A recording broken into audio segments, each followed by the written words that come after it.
Perkenalkan, nama saya Salome Syaro. Di sini saya akan mempresentasikan tentang komponen ekosistem dan interaksi antar spesies. Sebelumnya udah ada yang tahu belum komponen ekosistem itu apa? Ekosistem adalah hubungan timbal balik antara makhluk hidup dengan lingkungannya. Nah, ekosistem ini sendiri mempunyai dua komponen, yaitu komponen biotik dan abiotik. Komponen biotik adalah komponen yang merujuk pada variabel penyusun dari makhluk hidup. Contohnya apa ya? Contohnya bisa manusia, tumbuhan, hewan, bakteri, dan juga jamur.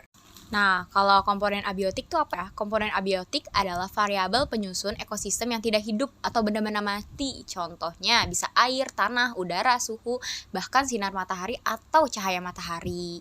Oke, dilanjut kita masuk ke materi interaksi antar spesies ya. Interaksi antar spesies bisa dikatakan semua makhluk hidup selalu bergantung kepada makhluk hidup lainnya. Maksudnya gimana nih? Jadi tiap individu akan selalu berhubungan dengan individu yang lainnya. Bisa sejenis atau lain jenis loh. Baik individu dalam satu populasi atau individu dari lain populasi. Oke, berikut adalah pola-pola interaksi spesies. Yang pertama ada kompetisi, yang kedua ada simbiosis. Nah, simbiosis ini terbagi menjadi 4, ada amensalisme, mutualisme, komensalisme, parasitisme. Yang ketiga ada protokorporasi, yang keempat ada predasi, 5 ada herbivora, yang keenam ada netralisme. Kita bakal bahas satu-satu ya. Yang pertama ada kompetisi. Kompetisi merupakan interaksi antar populasi. Bila antar populasi terdapat kepentingan yang sama, sehingga terjadi persaingan untuk mendapatkan antara apa yang diperlukan. Contohnya apa nih? Contohnya persaingan antara populasi kambing dengan populasi sapi di padang rumput.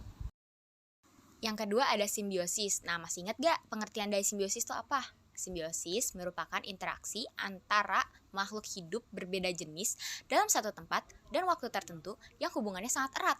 Nah, simbiosis ini terbagi menjadi 4, yaitu simbiosis mutualisme, komensalisme, amensalisme, parasitisme. Oke, kita akan bahas satu-satu ya. Pertama, simbiosis mutualisme. Simbiosis mutualisme merupakan hubungan antara dua jenis makhluk hidup yang saling menguntungkan. Contohnya, lebah dan madu yang diuntungkan karena mendapat makanan dari bunga, sedangkan bunga juga diuntungkan karena dibantu dalam proses penyerbukan. Yang kedua, ada simbiosis komensalisme. Nah, simbiosis komensalisme ini sendiri merupakan simbiosis yang menguntungkan satu pihak aja nih, sedangkan yang pihak yang lainnya tidak diuntungkan maupun tidak dirugikan. Contohnya apa?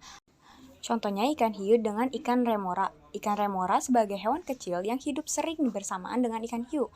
Ikan remora dapat menempel pada ikan hiu karena memiliki alat untuk menempelkan tubuhnya pada ikan hiu. Nah, ikan hiu sekalipun diikuti oleh remora tidak untung dan tidak dirugikan. Ketiga, ada simbiosis amensalisme, yaitu hubungan timbal balik di mana satu pihak mendapat kerugian, tetapi satu pihak tidak untung dan tidak juga rugi. Contohnya, gulma dengan padi. Gulma menghambat pertumbuhan padi karena ia menghalangi padi dari sinar matahari. Yang terakhir ada simbiosis parasitisme. Simbiosis parasitisme merupakan simbiosis yang menguntungkan satu pihak, sedangkan pihak lainnya tidak dirugikan. Pihak yang mendapat keuntungan disebut sebagai parasit, sedangkan pihak yang tidak dirugikan disebut inang. Contohnya, tumbuhan tali putri dengan tanaman inangnya. Oke, lanjut. Ada protokoperasi. Protokoperasi yaitu interaksi antara dua spesies atau lebih yang masing-masing saling memperoleh keuntungan. Adanya asosiasi, tetapi asosiasi yang terjadi tidak merupakan keharusan. Contohnya apa tuh, Sa? Contohnya hubungan kerbau dengan burung bangau. Burung bangau bertengger di atas punggung kerbau dan mematuk kutu yang ada. Dari interaksi tersebut, bangau memperoleh makanan dan kutu yang menjadi hama pada kerbau berkurang sehingga kerbau dapat hidup lebih sejahtera. Interaksi ini bukan suatu keharusan. Artinya, tanpa interaksi tersebut, kerbau dan bangau tetap mampu kan mempertahankan hidupnya. Oke, selanjutnya ada herbivore. Herbivore adalah hewan pemakan tumbuhan. Ciri-ciri hewan herbivore berkaki 4, berdarah panas, hidup di daratan, mamalia. Misalnya, sapi, kerbau, kuda. Oke, lanjut. Ada netralisme. Netralisme adalah hubungan antar makhluk hidup berbeda jenis yang tidak saling mempengaruhi meskipun makhluk tersebut berada dalam habitat yang sama. Contohnya, interaksi antara kucing dan ayam di kebun. Kucing dan ayam tidak saling mempengaruhi karena mempunyai jenis makanan yang berbeda. Oke, yang terakhir ada predasi. Predasi merupakan interaksi antar pemangsa, yang pemangsa disebut predator dengan mangsanya yang disebut dengan prey.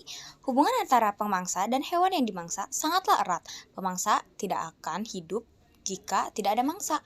Selain itu, pemangsa juga berperan sebagai pengontrol populasi mangsa. Contohnya, interaksi antara kucing dengan tikus.